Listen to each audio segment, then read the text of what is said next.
FierceBiotech's Drug Development Forum in Boston, Massachusetts dedicated an entire track to the management of contract research organizations and other outsourcing relationships. And with good reason. Such relationships have become critical to drug makers' success, but remain difficult to master. Karen Gardner, Senior Director of Clinical Development Operations at Seqirus, noted that good CRO partnerships mean drug makers don't have to be big to get the outcomes and deliverables. The small biotechs spend a lot less money with CROs than the large biotechs, but they still get the delivery outcomes. But while biopharmas don't need to be big to succeed, for CROs, size really does matter. Jeremy Chadwick, Group Vice President of Clinical Development Operations at Shire, said more niche CROs just wouldn't cut it in terms of scale. We need to have CROs with global capabilities who can run studies in pretty much most areas of the world.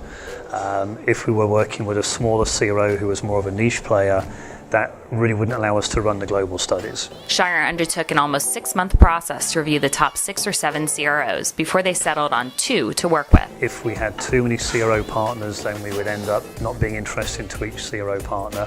We debated one, and we decided that one was really not enough because we liked the competition and we liked the fact that we had a nice setup with the 2. For Shire, a key part of its CRO relationships has been to define what they call a single way of working. There were some areas where we said this is how it has to be, and they would say fine. And there's some areas we would say, which works best, and we'd end up in a compromise situation. So it was pretty much a compromise.